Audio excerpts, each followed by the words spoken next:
আসসালামু আলাইকুম, সবাই কেমন আছেন? আলহামদুলিল্লাহ আমি ভালো আছি। তো এই যে ফুলকপি আলু কেটে নিয়েছি এখানে। এই ফুলকপি আলু আমি আজ ডিম দিয়ে রান্না করব। তো এই যে আমি এখানে 4টে ডিম সিদ্ধ করে নিয়েছি। এখানে 2টা লাল ডিম আছে আর 2টা দেশি হাঁসের ডিম আছে।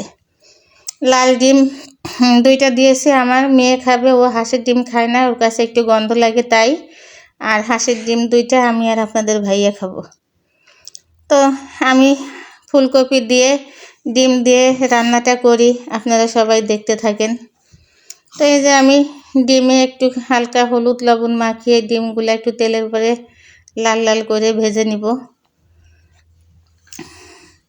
ভেজে নিয়ে তারপরে আমি তরকারিটা রান্না চড়াবো। তো এই যে আমি এখানে জিরা আর রসুন বাটা, পেঁয়াজ বাটা 3টা মশলাই পাটাতে পিষে দিয়ে দিয়েছি। মশলাটা আমি একটু কষাই নিয়ে এরপর আমি এই দেখেন আমার কত সুন্দর ডিম ভাজা হয়ে গেছে। এরপর আমি মরিচের গুঁড়া, হলুদের গুঁড়া দিয়ে দিব। তো আমি হলুদটা দিয়ে একটু মশলাটা নেড়ে দেখি যে হলুদের পরিমাণটা ঠিক আছে কিনা। এরপর আমি মরিচের গুঁড়া আর হলুদের গুঁড়া দিই।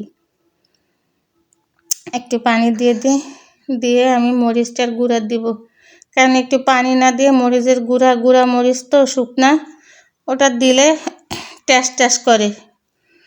এর জন্য আমি একটু পানি দিয়ে তারপরে মরিচের গুঁড়াটা দিই। তাই এই যে মরিচের গুঁড়া আর একটু লবণ আমি দিয়ে দিলাম। এখন আমি মশলাটা ভালোভাবে কষিয়ে নিই।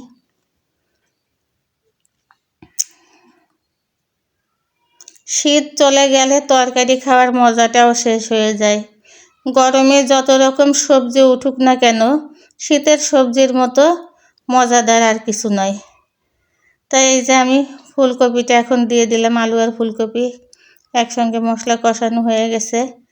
এখন আমি একটু মশলাটার সাথে সব তরকারি মিশিয়ে একটু ভালোভাবে কষিয়ে নিই। শীতে যে তরকারি যেভাবেই রান্না করেন সুন্দর লাগে, খেতে ভালো লাগে।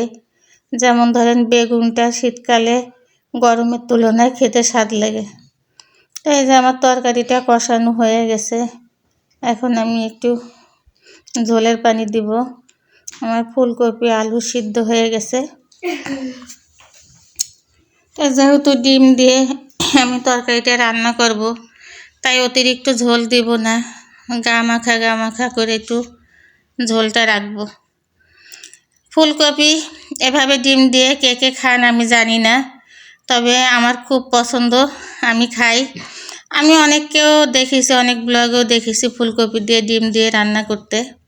তো এই যে আমার তরকারি হয়ে গেছে, এখন একটু ভাজা গুঁড়া, জিরার গুঁড়া দিয়ে আমি তরকারিটা নামিয়ে নিব। তো